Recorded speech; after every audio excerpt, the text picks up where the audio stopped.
मैंने क्या कहा कि जब तक सरकारी विद्यालय नहीं सुधरेगा तब तक आपको अवसर है, आप प्राइवेट में भेजिए, और सरकारी विद्यालय सुधरे इसकी जिम्मेवारी सरकार की है, और उसका कैसे सुधरेगा उसका मॉडल आपको बता रहे हैं। ठीक।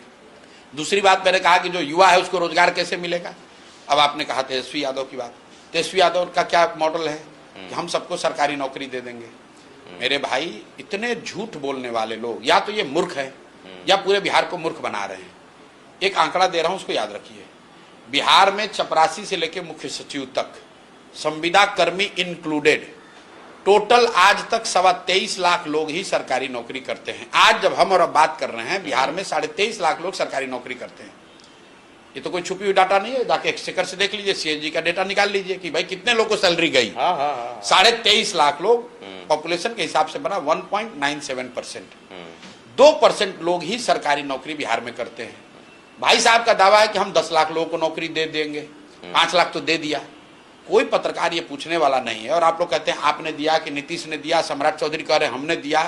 बेकार की बात है। चलो भैया तुम लोगों ने दिया, तुम क्रेडिट ले लो। ये बता दो कौन से ऐसे 5 लाख लोग हैं, उनका नाम नंबर जरा जारी कर दो।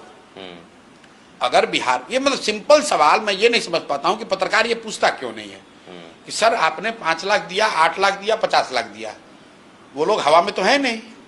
किन 5 लाख लोगों को नौकरी मिली है उसका नाम नंबर आप जारी कर दीजिए, लिस्ट जारी कर दो, अभी हम लोग देख लेंगे कि भाई मिल गया। बेवकूफी वाली बात करते हैं।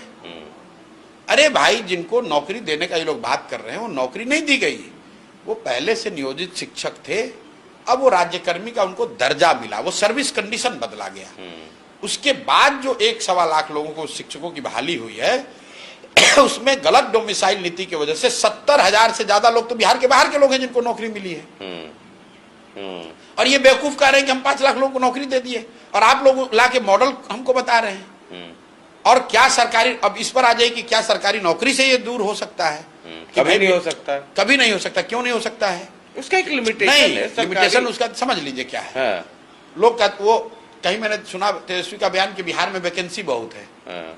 तो भाई इंडिया का डेटा निकाल के देख लो कि मैक्सिमम कितने लोग को सरकारी नौकरी मिल सकती है। तो इंडिया का डेटा है 3.12% कि भारत के पॉपुलेशन का 3.12% लोग ही सरकारी नौकरी में है, सेंट्रल राज्य सब मिलाकर। इसका मतलब यह है कि बिहार में अगर बहुत ज्यादा वैकेंसी खोल भी दी जाए तो 3% से ज्यादा लोगों को, 4% ज्यादा लोगों को नौकरी नहीं मिलेगी। सवाल ही नहीं उठता है। तो नौकरी, रोजगार आपको सरकारी नौकरी से नहीं मिलेगी, वो तब मिलेगी जब घर घर हाथों में पूंजी हो, लोग पढ़े, उनके पास पूंजी हो, तब उनको रोजगार मिलेगा।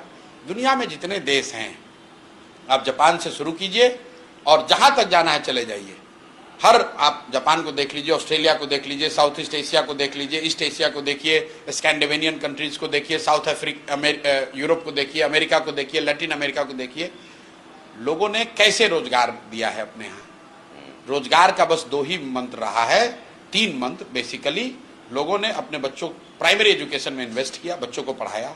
दूसरा, लोगों के पास स्वरोजगार के अवसर हुए, पूंजी उनको उपलब्ध हुई, लोग अपना काम करना शुरू किए। और तीसरा, बड़े पैमाने पर लैंड, भूमि सुधार के जरिए लैंड की प्रोडक्टिविटी बढ़ाई गई। क्योंकि यही तरीका है फंडामेंटल लेवल पे, जमीन से ज्यादा प्रोडक्शन होना चाहिए। आपके हाथ में जो बुद्धि है, जो आपके हाथ में जो बल है, जो बुद्धि है, आपके पास पूंजी रहेगा तो आप उसको एक्सप्लॉइट करके आगे बढ़ सकते हैं, और शिक्षा रहेगी तो आप आगे बढ़िए। 3 ही रास्ता है, शिक्षा, जमीन और पूंजी। इसके अलावा कोई फंडामेंटल लेवल पे गरीबी से निकलने का कोई रास्ता नहीं है। जब तक इन 3 चीजों पर इंटरवीन नहीं किया जाएगा, शिक्षा को नहीं सुधारेंगे, लैंड प्रोडक्टिविटी को नहीं बढ़ाया जाएगा, और लोगों के हाथ में पूंजी नहीं दिया जाएगा, तब तक बिहार को गरीबी से नहीं निकाला जा सकता है।